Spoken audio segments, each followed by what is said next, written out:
था एंड ये बहुत ज़्यादा बड़ी बात है, मेरे लिए बड़ी बात।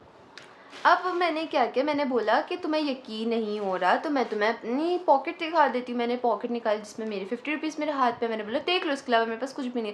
तो इन्होंने क्या हरकत की, इन्होंने जो जी थी जिसको ज़्यादा ही था, उसने पॉइंटर उठाया, ब्लैक पॉइंटर, वो मुझ पर उसने पीछे फेंक के मारा।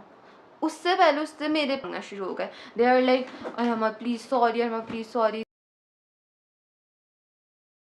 Guys welcome back to my channel. So अगर जो मुझे नहीं जानते हैं, जिन्होंने इस वीडियो पे क्लिक किया है, तो मैं अपना नाम बता दूँ, छोटा सा इंट्रो कर दूँ। मेरा नाम अरमा है एंड ये जो स्टोरी टाइम है ये कोई हॉरर स्टोरी टाइम नहीं होने वाली जैसे कि मेरे चैनल पर पहले अवेलेबल है।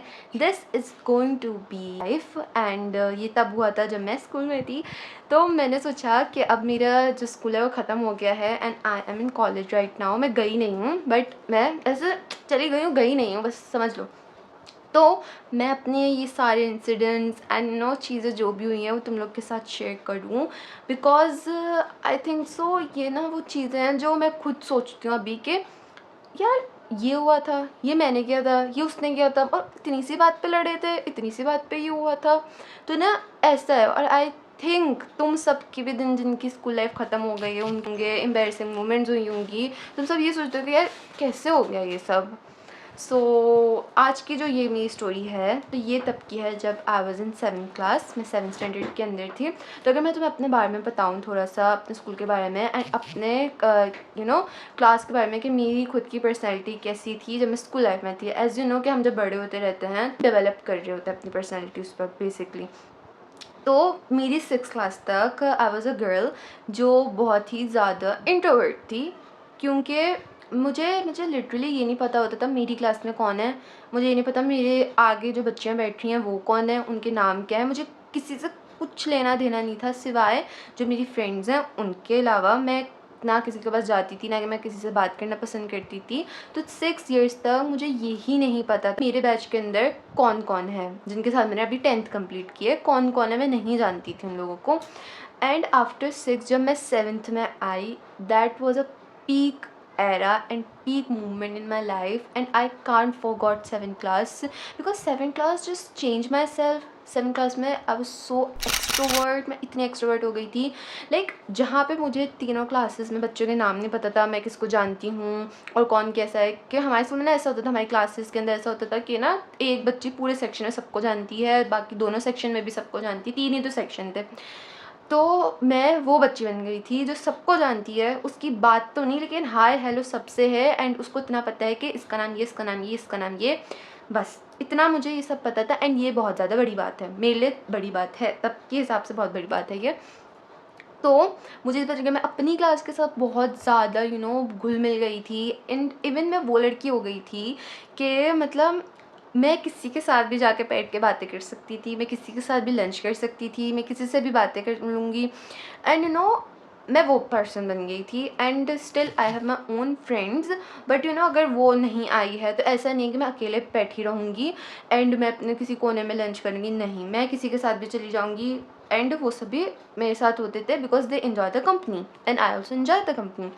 सो अब क्या होता है, यही इन हरकतों की वजह से ये इंसिडेंट पेश आया जो मैं तो अब होता ये है कि जो मेरी फ्रेंड्स थी वो उस दिन एब्सेंट थी एंड मैं एक ग्रुप था मेरी क्लास के अंदर, मैं किसी के भी नाम रिवील नहीं करूँगी कि जो नेम्स हैं, लेटर्स जो होते हैं अल्फ़ाबेट्स, उनसे रखूँगी। तो इसके अंदर एक लड़की है जिसका नाम है, एंड मैं पहले बता दूँ मेरा स्कूल गर्ल्स स्कूल है, so no boys. So H एक लड़की का नाम है, लड़की का नाम है, एंड एक लड़की का नाम है जेड, एक लड़की का नाम है ए, एक लड़की का नाम है एम, एंड कौन थी, एक लड़की का नाम है ई। 5 लड़कियां हैं, 6th में हूँ। अब मैं इन सब का एक दूसरे से रिलेशन बता देती हूँ। जो एच है she is a kind of girl who is known as the tomboy girl. उसके बाद तो मैं आपको बताती हूँ जेड की पर्सनैलिटी। जेड की पर्सनैलिटी ये है कि जेड के साथ में पहले जो मेरा ये स्कूल था, ये यही इसी स्कूल से मैंने 1 to 10 पढ़ी है। इससे पहले जो मेरा स्कूल था उसके अंदर जेड मेरे साथ थी, and Z was most innocent बच्ची। मतलब जो हमारी, मुझे अभी तक एक इंसिडेंट याद है उसके साथ। 14 अगस्त थी एंड ना हम लोग को ना कपड़े दिए थे कि ना हमें ग्रीन और वाइट ही पहन के आना है। सब बच्चे कलरफुल फ्रॉक्स और सब पहन के थे, जिसमें मैं भी इंक्लूडेड थी। तो वो वाहिद बच्ची थी जो पूरा ऐसे बिल्कुल झंडे की तरह तैयार होकर आई थी, एंड मिस ने उसकी इतनी तारीफ़ें की थी कि मुझे सिर्फ उसका वो इंसिडेंट याद है जिससे मैं उसको रिकग्नाइज़ करती हूँ कि हाँ ये वो लड़की थी। लेकिन स्कूल में आके वो शी जस्ट चेंज, जैसे मैं बताया था we are developing our personality. तो वो बिल्कुल चेंज की थी, उसका एक अपना फ्रेंड ग्रुप था। तो ये जो जेड है, ई, अब ई और जेड थे बेस्ट फ्रेंड्स थे, इसलिए बिकॉज वो अभी नहीं है। तो तब थे वो लोग बिल्कुल बेस्ट फ्रेंड वाले बेस्ट फ्रेंड थे। मतलब इसकी लड़ाई है, जेड की लड़ाई है तो ई लड़ेगी, ई जैसे जेड की लड़ाई जेड खुद ही देखती थी, ई की लड़ाई है तो जेड देखेगी। तो अब क्या होता है, अब इसमें जो एम और ए हैं, एम और A R the side characters. वो जो मेन हमारी जो स्टोरी है वो इन तीन में, एच, जेड एंड ई के अंदर, एंड मेरे अंदर ए में, ए यानी मी। तो अब क्या होता है कि हम लोग का लंच टाइम होता है, हम सब लंच लेने जाते हैं। अब ये जो जेड एंड ई थे, जेड ई के ना बाल बना रही थी, ओके, गर्ल्स थिंग। अब जेड ई के बाल बना रही थी एंड इनको लेना था लंच, लेकिन कैंटीन में बहुत ज़्यादा भीड़ थी। तो मुझे मेरे बाबा ने 50 रुपीज़ दिए थे। लाइक यार देखो, उस वक्त के हिसाब से 50 रुपीज़ बहुत ज़्यादा थे, एंड मुझे लंच भी मिलता था, तो उस पर मुझे अगर 50 रुपीज़ मिल रहे तो मैं बहुत बड़ी गनीमत जानती हूँ। तो मुझे उन्होंने 50 रुपीज़ देता। आई वॉज थिंकिंग कि मैं जाकर ना समोसा और चिप्स खा लेती हूँ। तो मैं अपने कैंटीन में लंच ले नहीं जा रही थी, तो जेड ने मुझे बोला, बल्कि जेड नहीं, ई ने मुझे बोला कि ना तुम मेरे लिए बोटी रोल ले आओ, विच कॉस्ट 8 रुपीज़। अब मेरी जो ये स्टोरी है ना, इसके अंदर प्राइसिंग और इसके अंदर पैसे तुम लोग को नोट करने ही हैं, बिकॉज जो पूरी कहानी है वो इसी के ऊपर है। अब मेरे पास 50 रुपीज़ थे, ई ने मुझे दिए 80 रुपीज़, ताकि मैं उसके लिए क्या ले आऊँ, रोल ले आऊँ। अब टोटल 80 + 50 कितने होते हैं, 80 + 50 80 90 100 10 10 120 130 130 रुपीज़ होते हैं। तो 130 रुपीज़ मेरे पास टोटल रुपए थे। अब मैंने बोला कि तुम खुद जाके ले आओ, तो कहती कि यार तुम देख रहे हो ना वो मेरे बाल बना रही है सेट, तो मैं तो क्या कहते हैं तुम ले आओ, तुम जा ही तो रही हो। तो मैंने बोला अच्छा सही है, मैं ले आती हूँ। तो मैं गई एंड मैं जाकर कैंटीन में खड़ी हो गई, और कैंटीन में इतना रश था कि मुझे बहुत देर लगी, फिर भी मैं धक्कम धुक्कम करके आगे तक पहुँच गई। अब इतना रश था, हमारे कैंटीन वालों को मैं क्या ही बोलूँ कि वो ना पैसे लेके से रहे, इससे ले लो, उससे ले लो, इससे ले लो, अच्छा बच्चा ये दे दो, अच्छा बच्चा ऐसे ऐसे कर रहे हैं, अच्छा बच्चा ये चाहिए, अच्छा। तो ये वो उनका है। एंड उसके भीड़ के अंदर ही मैंने अंकल को अपने पैसे दे दिए। अब मेरे से गलती यही है, मुझे पहले चीज़ लेके पैसे देने चाहिए थे, नहीं मैं तो पहले पैसे दे दिए। मैंने उनको पैसे दे दिए एंड उन्होंने पैसे ले लिए। अब मैंने उनको बोला, जो मेरी चीज़ थी, मैंने उनसे बोला कि मुझे एक समोसा देते हैं विच कॉस्ट 30 रुपीज़, एंड मुझे एक चिप्स देते विच कॉस्ट 20 रुपीज़। सो मैंने बोला कि आप मुझे ये दे दें, तो उन्होंने बोला, मुझे निकाल के दे दिए। अब मैंने उनको बोला कि अंकल मुझे बोटी रोल दें, अंकल ने बोला बोटी रोल नहीं है बेटा। तो मैंने बोला अच्छा। तो अब जब मैंने देखा कि मुझे 80 रुपीज़ मिलने चाहिए, लेकिन उसकी जगह मुझे 30 रुपीज़ मिले हैं, बल्कि 50 रुपीज़ मिले हैं और 30 रुपीज़ कम है, तो मैंने जो खुद की चीज़ ली थी ना, मैंने वो भी वापस कर दी। मैंने बोला नहीं नहीं अंकल मुझे ये भी नहीं चाहिए, आप मुझे ना पूरे पैसे दें। मुझे लगा वो पूरे मुझे निकाल के दे देंगे पैसे, लेकिन नहीं, उन्होंने मुझे 50 रुपीज़ दे के और क्या कहते हैं 50 और दिए, और 100 रुपीज़ मुझे उन्होंने दे दिए। अब मैंने सिर्फ क्या किया, मैंने जो मेरे 50 थे वो मैंने अपनी जेब में रख लिए। अब बात ये है, मैं ये बताना भूल गई, पॉइंट जो मेन पॉइंट था, जब मैं चीज़ लेने जा रही थी, मैं कैंटीन की तरफ जा रही थी, लेकिन इनको लगा कि मैं शायद उस तरफ जा रही हूँ पानी पीने या कुछ करना, तो उन्होंने मुझे अपनी चीज़ के लिए बोल दिया, जबकि मैंने उनको ये नहीं बोलता कि मैं कैंटीन जा रही हूँ खुद की चीज़ लेने। तो अब इनको लगा कि मेरे पास पैसा नहीं है, और जो पैसा है मेरे पास वो इनका पैसा है। तो इन्होंने जब हम मुझे पैसे दिए, तो अंकल ने मुझे तो 100 रुपीज़ दे दिए। अब मैंने तो अपने 50 रुपीज़ रखूँगी ना, मैंने वो रखी 50 रुपीज़ थे, वो मैं गई और मैंने जाकर जेड ने ई के हाथ में दे दिया जिसने मुझसे मंगवाया था। अब जब ई ने देखा, ई ने बोला इस पर तो 30 रुपीज़ कम है, पैसे कहाँ हैं। तो मैंने ई और जेड जो कि जेड ई की बेस्ट फ्रेंड थी, उन दोनों को मैंने पूरी एक्सप्लेन किया। वहाँ पर एच भी थी, एम भी थी, ए भी थी, तो वो उन सबको मैंने एक्सप्लेन किया कि ये बात थी। अब उनको लगा कि मैं झूठ बोल रही हूँ। मैं क्यों झूठ बोलूँगी? उन्होंने बोला कि ऐसे क्या बात है, तुम जाओ जाके अंकल से बात करो। मैंने बोला तुम जाओ जाके अंकल से बात कर लो। वो गई, उसने जाके कैंटीन में पूछा, अंकल ने बोला मुझे तो पता नहीं है। एंड इतना रिश्ता, तो वो बोलने लगे कि इतने पैसे तो इतने दिए थे, मैंने तो इतने दे दिए, ऐसा हुआ उनका। एंड वो आ गई। अब ये हुआ ना, इट्स अ सिंपल थिंग, सही है। जो अभी मैं सोचूँ तो सिंपल थिंग, बट तब सिंपल थिंग नहीं थी। अब ये हम लोग साथ ही बैठे हुए थे। अब ई और जेड एक दूसरे के कान में बोले लगे कि ये क्या बात हुई, मैंने तो उसको ये दिए थे, तुमने देखा था ना इतना था, तुमने देखा था ना ऐसे था, तुमने ये सच है। मैं तुम लोग को वही बता रही हूँ, मैं तुम्हारे वो 30 रुपये रख के क्या ही करूँगी, मुझे तुम अब मैंने क्या किया, मैंने बोला कि तुम्हें यकीन नहीं हो रहा तो मैं तुम्हें अपनी पॉकेट दिखा देती हूँ। मैंने पॉकेट निकाली जिसमें मेरे 50 रुपीज़ मेरे हाथ पे। मैंने बोला देख लो, इसके अलावा मेरे पास कुछ भी नहीं। तो उन्होंने मुझसे ये क्वेश्चन करना पूछ दिया कि तुम्हारे पास ये 50 रुपीज़ कैसे आए। तो आई वाज लाइक मेरे बाबा ने मुझे दिए हैं, तो मेरे पास कैसे नहीं आएंगे। तो उन्होंने बोला कि तुम्हारे पास तो नहीं थे। तो मैंने बोला तुम्हें कैसे पता मेरे पास नहीं थे, मैंने तुम्हें बताया मेरे पास नहीं थे। तो उन्होंने बोला नहीं थे ये। अब ये रुक गया, तो वो लोग आपस में बातें करना शुरू हो गए, इसने ये कर लिया, वैसे कर लिया। मैं वो बातें, मुझे बहुत गुस्सा, क्या ही वो बातें होंगी, तुम लोग खुद अंदाज़ा लगाओ कि उस वक्त बच्चों की सोच में ऐसी छोटी मोटी बातें किस तरीके से बातें होती हैं। वो वाली उनकी वो बातें हो रही थी मेरे बारे में। एंड मैं खड़ी हुई उस साइड पे, एंड मैं आराम से सुन रही हूँ। मुझे सारी ऊपर से जो भी अंकल ने किया मैंने नहीं किया। तुम्हें इतना गुस्सा है, तुम्हें इतना गुस्सा दिखाना आ रहा है, तो तुम जाओ और जाकर अंकल को दिखाओ, मुझे मत दिखाओ, मेरी गलती नहीं है। तो उन्होंने बोला कि तुम झूठ बोल रही हो। वो जो जेड थी ना, जो ई की बेस्ट फ्रेंड थी, वो एकदम मुझ पर भड़क गई और उसने बोला तुम झूठ बोल रही हो, तुम्हारे बाबा आएंगे ना शाम में, तो मैं उनसे पैसे लूँगी। ऐसे उसने जब ये बोली, मुझे इतना गुस्सा। मैंने बोला तुम मेरे बाबा को क्यों इन्वॉल्व कर रही हो, और तुम इतनी भिखारी लगी हुई हो कि तुम्हें उनसे जाके पैसे मांगूगी। तो कहती नहीं, तुमने लिए तो मैं उनसे नहीं मांगू तो किससे मांगू। मैंने बोला जब मैंने सही है, अगर तुम इतना ना, तुम बाबा से पूछ लेना मेरे, तुम मांगने ही जाओगे ना, तो मांगने से पहले ज़रा ये पूछ लेना कि उन्होंने दिए हैं या नहीं दिए, तो तुम्हें खुद पता चल जाएगा। अब ये बात तो हमारी बेल बजी सारी परफेक्ट है। उन्होंने हमें बोला कि आप लोग ऊपर जाए लाइन में लगे, एंड हम ऊपर गए।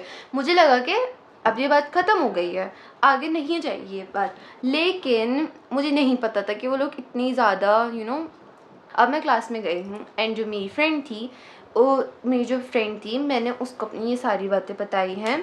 जो मेरी जिनके साथ मैं ब्रेक करती थी ना, तो उसमें से एक फ्रेंड ये भी थी।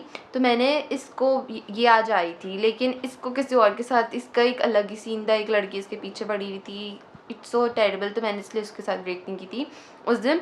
तो वो मेरे साथ ही पढ़ती थी, तो मैंने उसको सारी बातें बताई कि ना ऐसा ऐसा ऐसा ऐसा हुआ ऐसा हुआ। तो उसने भी बोला कि इनको इतना है तो ये जाके अंकल से बोले ना, तुमसे क्यों लड़ रहे हैं। अब मैं इनको ये बातें बता ही रही थी। तो हमारी ना क्लास का ऐसे ही फर्स्ट रो है, ये सेकंड रो है। तो मैं बैठी हूँ सेकंड रो के अंदर थर्ड पे, वो लोग बैठे हैं फर्स्ट रो के लास्ट पे। तो हमारी सीट्स के बीच में 2 रोज़ का, सिर्फ इतना सा 2 रोज़ का गैप है। अब ये जैसे वो ड्रामों में होता है ना, वो जो 5-6 लड़कियां ऐसे गुंडी बन के बैठी हुई होती हैं, टांग पे टांग रख के, और फिर एक दूसरे के अंदर कानों में कुछ ना कुछ बोल रही होती है करके हंस रही होती हैं। फिर उसके बाद वैसे ये बिल्कुल उस पोस्चर के अंदर ये लोग बैठे हुए थे।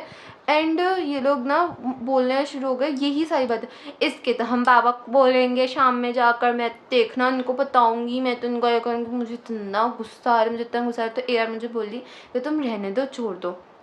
और ना सब ब्रेक हुई थी ना, तो जो टीचर को जिनका पीरियड था उनको आने में टाइम था। मैं इनको फुल इग्नोर कर रही हूँ, मैं जवाब नहीं दे रही, क्योंकि मुझे एआर भी मना करती कि मत जवाब दो, लड़ाई और ही बढ़ेगी। तो मैंने बोला सही है, मैं चुप रहती हूँ। लेकिन इनको राज नहीं आता, इनको तो लड़ना था मुझसे। तो इन्होंने क्या हरकत की, इन्होंने जो जी थी, जिसको ज़्यादा ही था, उसने पॉइंटर उठाया, ब्लैक पॉइंटर, वो मुझ पर उसने पीछे फेंक के मारा। उससे पहले उसने मेरे पे कागज़ मोड़ के वो मुझ पे फेंके और मेरी पीठ पे लगा, और मैंने उसको इतने गुस्से में पीछे देखा, फिर भी वो बाज नहीं आई। तो जब मुझ पर मारा, मेरी हो गई थी बस, बिकॉज इट्स एंड, तुम पेपर तक सही थी, तुम पॉइंटर पे आ गई मारने के लिए मुझे, और मुझे वो लगा भी था। सिर्फ पेपर नहीं लगता, पॉइंटर मुझे इतनी ज़ोर से मेरी कमर पे लगा था। तो मैं उठी और मैंने बोला क्या मसला है, बोलो क्या मसला है, क्या हो रहा है। तो एकदम एच उठ के आई मुझ पे, एंड एच जो पूरे मामले में देख रही थी, वो उठ के कह रही तुम बताओ ना, तुमने लिए हैं तो तुम बताओ। तो मैंने बोला क्या, पीछे तो हो ज़रा। वो कहती कि ना एकदम फर्जी भी आ गई मेरे पास, और जिन बहन का मामला है वो गुन्नी बन के चुप है, उनको समझ नहीं आ रहा, वो कह रही हैं कि मेरे लिए तो ये लड़ रहे, मैं क्यों लड़ूँ, मुझे तो मिल जाएंगे, नहीं भी होंगे तो मुझे मिल जाएंगे। अब मैंने बोला कि भाई तुम क्यों आ रही हो एच, तुम क्यों आ रही हो, तुम्हारा तो मामला नहीं है ना, तो तुम चुप रहो। मैंने जी को भी ये बात बोली, मेरा तुम्हारा मामला नहीं है, उसको मुझसे लड़ना है, वो आए वो मुझसे लड़े, मैं उसको जवाब दे दूंगी, तुम क्यों आ रही हो। तो कहती मैं तो उसकी दोस्त हूँ ना, तो मैं तो आऊँगी ना। तो मैंने बोला तुम उसकी दोस्त हो, तुम दे दो, तुम्हें इतना है तो तुम दे दो, और इतना तुम्हें लड़ना है अंकल से जाके लड़ो। नहीं उनका, अब इतने गुस्से में इस जी को, मैंने बताया ना बहुत ही कुछ वाला गुस्सा आ रहा था, तो इसने मेरे हाथ पकड़ लिए, और इसके थे इतने लंबे लंबे नाखून, और मैंने इतने लंबे नाखून तब नहीं रखती थी। तो इसने जो मेरी ये जगह है यहाँ से मुझे पकड़ा हुआ था, और ये अपने नाखून यहाँ पर ऐसे करके ज़ोर से दबा रही थी मेरे हाथ को, और मैंने भी इसका हाथ पकड़ा हुआ था, और मैंने जो इसका हाथ पकड़ा था यहाँ से, तो मैंने हाथ बहुत कस के पकड़ा हुआ था इसका, कि उसके जो यहाँ पे निशान रह जाएंगे रेड कलर के, वैसे निशान जैसे पड़ जाते ना वैसे थे। लेकिन इसने मेरे हाथ पे ये नोचने वाले से पूरे अपने नेल से मेरे हाथ पकड़ा था, तो यहाँ पर प्रूव वाले निशान थे, वो वाले जो निशान थे वो प्रूव वाले निशान नहीं थे। तो ये इसने मेरे हाथ पकड़ा, मैंने इसका हाथ पकड़ा, अब सब बोले छोड़ो हाथ, छोड़ो हाथ, छोड़ो। इतना देर में कोई बच्चा उठा क्लास के अंदर से, उसने जाके इंग्लिश की टीचर को बुला दिया, कोऑर्डिनेटर को, अच्छा इंग्लिश का पीरियड नहीं था मुझे अभी याद है, साइंस का पीरियड था, साइंस की टीचर को बुला दिया, कोऑर्डिनेटर को जाके बुला दिया, एंड वो आए और ना उन्होंने देखा, अब कोऑर्डिनेटर को तो उन्होंने बुलाया, कोऑर्डिनेटर नहीं है, साइंस की टीचर आई, साइंस की टीचर और मेरी इंग्लिश की भी टीचर आई मुझे, हाँ तब याद आया, इंग्लिश की जो टीचर थी वो मेरी क्लास टीचर भी थी। एंड ना मैं अपनी क्लास में वाकई में एक अच्छी बच्ची थी, तो उन्होंने जब देखा कि अरमा की लड़ाई हो रही है, अरमा की तो लड़ाई हो ही नहीं सकती है, तो मिस ने आकर हमारा हाथ छुड़वाया था, और वो भी देख रही थी कि कितनी ज़ोर से उसने मेरे नाखून दिए, एंड सीरियसली उसके 3 नाखूनों के निशान छप गए थे, जिसमें से एक बहुत ही डीप था, जिसके वजह से मेरे हाथ से खून भी आ रहा था। एंड उसके जो हाथ की, मैंने जिससे उसका हाथ पकड़ा था, मैंने बहुत कस के पकड़ा हुआ था कि हड्डी टूट जाती उसकी, लेकिन उसके ना ऐसे प्रूव वाले निशान नहीं थे, और जो भी रेड कलर के पड़ते हैं ना वो एकदम गायब हो जाते हैं, तो वो वाले थे। तो ये चीख के मुझको बोल दिया, और टीचर पे भी चीख रही है ये, बिकॉज ना ये लोग, मैं कैसे बोलूँ, वो जो बच्चे होते हैं ना जो टीचर्स को भी नहीं कुछ समझते, वो वाले थे तब थे, बच्चे थे, मैं यही कह रही हूँ कि जो टीचर्स को भी नहीं समझते थे। तो ये ना टीचर्स पे भी चीखना शुरू किया कि टीचर बोलती मिस इसने भी तो मेरे पकड़ा हुआ था हाथ, देखें देखें। अब इसके जो पीछे वाली थी ना एच, और वो कहते ई एकदम बोली टीचर इसने भी पकड़े हुए थे हाथ इसके, और ना आप देखें देखें। तो टीचर ने बोला कहाँ दिखाएं ज़रा, थे ही नहीं निशान उसके, क्योंकि मैंने बोला था ना वो हट जाते, लेकिन उसके जो थे वो तो सबको दिख रहे थे कि इसने मेरे हाथ पर। अब मिस ने हमारा हाथ पकड़ा और हमें बाहर कॉरिडोर में खड़ा करवा दिया। अब हमारी जो क्लास टीचर आई वो आई, और उन्होंने क्या बोला, उनके बारे में बोला ये लोग तो हैं ही बदतमीज़ बच्चे, और मुझे कहा कि हमारे फ्रेंड्स, तो मैंने बोला कि miss they are not friends, but मैं इनको जानती हूँ, मैंने इनके साथ लंच किया था, मैंने टीचर को पूरी बात बताई थी। तो टीचर ने बोला कि आप इन ऐसे लोगों को जानती हैं, आपको ऐसे लोगों को भी जानने की भी ज़रूरत नहीं है, आप इनके साथ क्यों घूम रही थी, आपको पता नहीं है कैसे बच्चे हैं। तो टीचर ने मुझे उल्टा डांट रही थी कि आपको तो घूमना नहीं चाहिए था, आप घूमती नहीं तो आपके साथ ये होता। फिर उसके बाद टीचर ने जो मेरी जो साइंस टीचर थी जिनका पीरियड था उनको बताई बातें कि इनका ये नहीं होता, इनका तो खैर वो जो टीचर्स एकदम गुस्सा आ जाते हैं फिर टीचर्स को बच्चों के ऊपर बुला लिया। एंड अब इसके अंदर एच की और क्या नाम है इसकी एम की ए की, इन तीनों की हालत बिल्कुल टाइट हुई और ई की भी टाइट हुई, क्योंकि इनको पता है कोऑर्डिनेटर के पास जाना, या तो हम सस्पेंड होंगे और कुछ भी। एंड ये मुझसे माफ़िया तलाफियाँ मांगना शुरू हो गए। They are like Arma please sorry, Arma please sorry, देखो हम था ऐसा नहीं था, हम लोग तो अब एम और ए बोलने लगे हम लोग तो थे ही नहीं, हम लोग थे नहीं, वो नहीं थे। लेकिन जब वो बुराइयां मारने वाली हो रही थी ना चीज़ें, तो वो रोक भी नहीं रहे थे, वो भी कानों में बातें कर रहे थे, और वो भी जब वो पेपर फेंक रहे थे, वो पॉइंटर फेंक रहे थे, तो वो भी इन्वॉल्व थे, वो भी हंस रहे थे, वो मना नहीं कर रहे थे कि नहीं करो यार ऐसा नहीं करना चाहिए, कि मैं उनका नाम नहीं लूँ, उन्होंने भी किया था। तो इसलिए मैंने उनका भी नाम लिया था। एंड दे ऑल लाइक हम तो थे ही नहीं, हम तो थे ही नहीं, हमें माफ़ कर दो, ये कर दो, छोड़ो इस बात को, रहने दो। ये क्या होता है कि हमें टीचर ने बोला था कि अभी आप लोग क्लास के अंदर जाएं, आप लोग अपने सारी क्लासेस अटेंड करें, एंड इसके बाद अब जब छुट्टी होगी तो मैं आप लोग को फिर कोऑर्डिनेटर के पास लेके जाऊँगी। जब छुट्टी हुई तो हम सबको रोका उन्होंने, लेकिन कोऑर्डिनेटर बहुत ज़्यादा बिजी थी क्योंकि उनको बहुत ज़्यादा काम था, तो इसलिए हमें उस दिन नहीं बुलाया गया। एंड मैं अपने घर चली गई। मैं अपने घर गई तो मैंने अपनी मम्मा को सारी बातें बताई हैं। एंड मेरी मम्मा मुझे आगे से क्या कह रही हैं, अरहमा तुम्हें लड़ना नहीं चाहिए था बेटा, बहुत बुरी बात होती है, लड़ते नहीं हैं, तुम क्यों लड़ी। लेकिन मुझे समझ नहीं आता, मतलब हर किसी की मम्मा का ये लाइक तुम लोग मुझे बताना, कुछ ऐसा होता है ना तुम लोग लड़के कुछ भी करके आते हो। मतलब मेरी जितनी ज़िंदगी में अभी तक लड़ाई रही है ना स्कूल लाइफ के अंदर, मम्मा ने हर लड़ाई में मुझे ये बोला है कि अरहमा तुम्हें नहीं लड़ना चाहिए था, तुम नहीं लड़ो, ऐसे नहीं करते वैसे नहीं करते। ये मम्मा और मेरे पापा कहते हैं कि अगर तुम सही हो तो सामने वाले का सर फाड़ के आ जाओ, तो मैं उनकी वाली डायरेक्शन पे जाती हूँ। अब अगले दिन हम लोग को बुलाया गया, जैसे हमारे पे हमने फर्स्ट क्लास लिया, एंड उसके बाद सेकंड क्लास के अंदर हम लोग को उन्होंने बुलाया कोऑर्डिनेटर के, एंड उन्होंने हमसे पूरी बात सुनी। एंड वो इतना गुस्सा करना शुरू हो गई जी पे कि वो कहने लगी कि ना आप एक बात बताएं, आपका तो मामला है नहीं। जो बात मैं कह रही थी उन्होंने भी सेम बात की कि आपका मामला था ही नहीं, तो आप क्यों उछल हैं, आप नीचे बैठी रहे हैं। तो उन्होंने उसको बोला कि आपको ऐसे बोलना नहीं चाहिए था, आप इनसे इतना लड़ रही हो, पर से आप फिजिकल हो गई, आपको फिजिकल होने को किसने बोला, जब तक मुंह तक की बात किया, वहाँ तक बोलने की बात किया वो बोलती, आप इतनी फिजिकल हो गई, आपने पेन फेंकना शुरू कर दिया, आपने पेपर फेंकना शुरू कर दिया, आपको ये करने की आपको जेब देता, आप अपना देखे 7वीं क्लास के अंदर है, आप अपना स्टैंडर्ड देखे, अगले साल आप 8th क्लास के अंदर जाएगा, बचपन आप लोग का ख़त्म नहीं रहा। उन्होंने इतनी डांटा, इतना डांटा, एंड पीछे से बेचारे मैंने वो लोग यही बोले, मिस हम तो थे ही नहीं, मिस हम लोग तो थे ही नहीं, हमारे लोग की गलती नहीं है। तो मैं इस पर उनको यही कहती हूँ कि अगर आप थे नहीं तो आपको रोकना तो चाहिए था ना कम से कम। एंड फिर मेरी टर्न आई डांट खाने की, मुझे ये डांट पड़ रही थी कि आपको उनके साथ उनके लिए लाने की क्या ज़रूरत थी, आपको उनके साथ ब्रेक करने की ज़रूरत, अगर आप ब्रेक कर भी रही थी तो आपको उनके लिए नहीं लाना चाहिए था। एंड आपको पैसे जो भी चीज़ थी आपको पहले चीज़ लेके पैसे देने चाहिए थे। उन लोगों को बहुत डांटा, एंड सब ने मुझसे सॉरी मांगी, एंड उसके बाद से हम लोग की कोई भी ऐसी लड़ाई नहीं हुई, या उन्होंने अपने दिल में ग्रजेस नहीं रखे, ना मैंने रखे, and everything just settle down. तो ये थी मेरी वो story, they bully me just for 50 rupees. So this is the story, I hope you all like it. And अगर तुम सबने यहाँ तक देखी तो ब्लैक हार्ट ज़रूर देना, एंड अपने कमेंट बॉक्स के अंदर जो जो चीज़ें मैंने तुम लोग से पूछी हैं प्लीज़ मुझे ज़रूर बताना, and don't forget to subscribe this and comment down. Story times अच्छी लगी ना तो मुझे बताना। मेरे पास बहुत सारी ऐसी स्टोरी टाइम्स हैं जो मुझे वाकई में डिस्कस करनी, because it's so funny and so relatable कि मैं कहती हूँ हर किसी टीनेज लाइफ में, हर स्कूल लाइफ में, हर किसी स्टूडेंट के साथ ऐसी चीज़ें होती। Okay, bye bye.